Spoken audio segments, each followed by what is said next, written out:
Pierre Lassalle, bonjour. Bonjour. Merci d'être avec nous pour répondre à des questions sur ton livre Lumière dans la matrice. Avec joie. Dans ton livre, il est énormément question du choix. Parfois, cette notion est mal comprise. Le choix, c'est pas seulement une fois et c'est réglé, ou quelque chose qu'on pense puis ça reste dans la tête. En fait, tu entends quoi par le choix à faire à notre époque? Euh, bon choix, madame. Bon choix, mademoiselle. Bon choix, monsieur. Oui, le concept du choix. Oui, c'est quelque chose que j'avais découvert il y a assez longtemps, il y a 25 ans au moins. Et j'avais compris que c'était un choix définitif. Donc, c'était pas seulement un choix, je sais pas, ouais, de mode de vie ou relationnel ou de travail ou quoi que ce soit. C'était un choix définitif, c'est-à-dire où l'être humain devait s'engager pour une nouvelle humanité, quoi. Donc le fait que l'humanité devait franchir un grand cap, et soit on en était, soit on n'en était pas. J'avais vraiment compris que c'était capital, quoi. Que si on faisait pas ce choix, on n'en ferait pas partie. Si on faisait semblant de le faire, on n'en ferait pas partie non plus. Qu'il fallait non seulement faire le choix, mais l'agir. C'est-à-dire comme s'il y avait on imagine toutes sortes de gens qui nous regardent. Et bon, on va pas le dire, ça va rester entre nous, mais c'est vrai.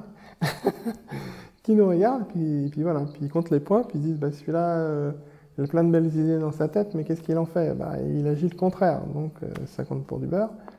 Celui-là, bah, lui, il n'a même pas fait de choix, il s'en fiche, quoi. Il vit sa petite vie de monsieur, madame, tout le monde, et puis ça semble lui suffire, donc c'est sûr, il ne va pas aller loin non plus. Et puis tel autre, lui, bah, il a compris que c'était pas n'importe quoi, que c'était pour aller dans un nouveau monde, vivre un cheminement héroïque pour devenir un jour un ange humain. Et waouh, là, ça le gonfle, ça le bouleverse et tout. Enfin, il veut en être, quoi. Et donc lui, il s'engage intérieurement déjà à fond. Il fait vraiment le choix que ça passe par toutes les fibres de son être.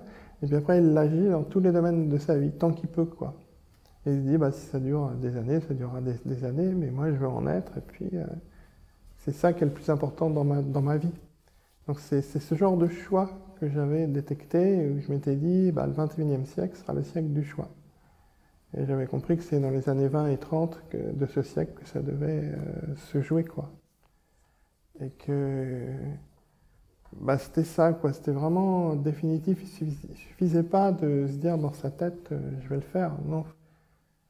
On nous dirait, au final, bah, ok, tu l'avais dans ta tête, tu avais les connaissances, mais tu as fait quoi? Tu as fait quoi de ça?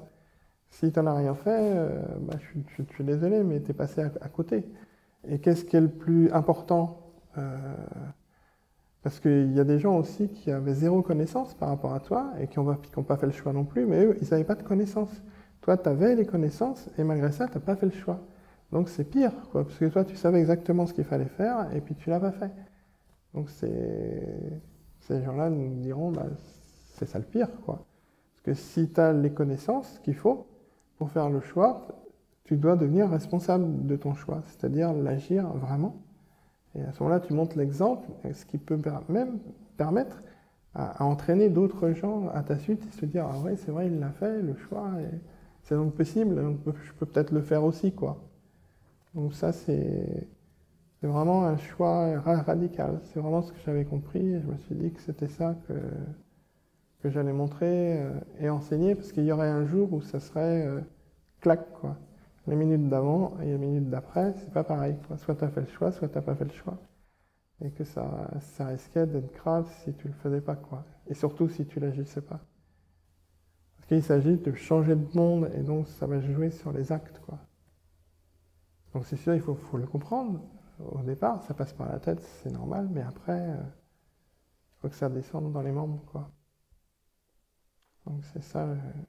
C'est pour ça que parfois j'appelle un vrai choix. Parce que j'en ai rencontré plein des gens. Ah oui, le choix, en 14 secondes, ils font le choix. Mais que tu regardes leur vie, il n'y a jamais rien qui change. Forcément, si on veut faire un choix comme ça, donc qui implique une grande transformation, Ça doit se voir dans ta vie. Si ça ne se voit pas du tout dans ta vie, ça veut dire que tu considères que tu es déjà parfait ou parfaite.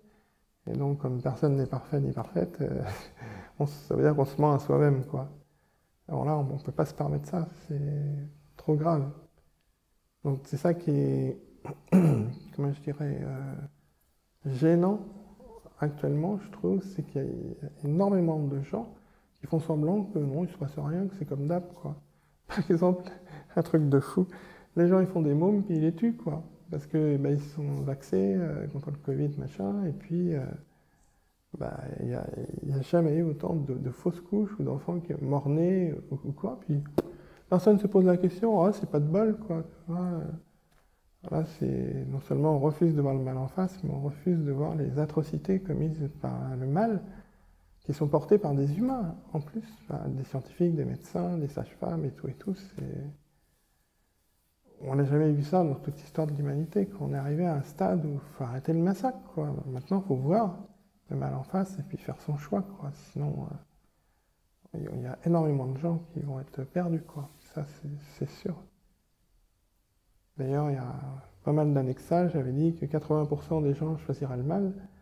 Je l'avais mis dans mon premier roman, Kayadov. Il y a des gens qui avaient dit, bon non, vous êtes super pessimiste, et l'amour, qu'est-ce que vous en faites et tout. J'ai dit, bah, vous verrez bien. L'amour, 20%, et encore dans les 20%, il n'y a pas beaucoup qui seront à fond.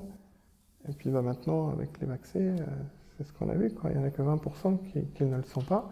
Et dans ces 20%, il y en a à peine la moitié qui sont prêts à s'engager pour aller vraiment vers le nouveau monde, quoi. Et les autres préfèrent rêver, quoi. Donc c'est vrai que c'est pas évident de savoir comment on peut faire pour réveiller suffisamment les gens, quoi. Donc c'est une des raisons pour lesquelles j'ai écrit ce livre, pour montrer l'état des lieux. Et avec cet état des lieux, tu fais quoi, toi? C'est un peu ça, quoi. Interpeller les gens, quoi.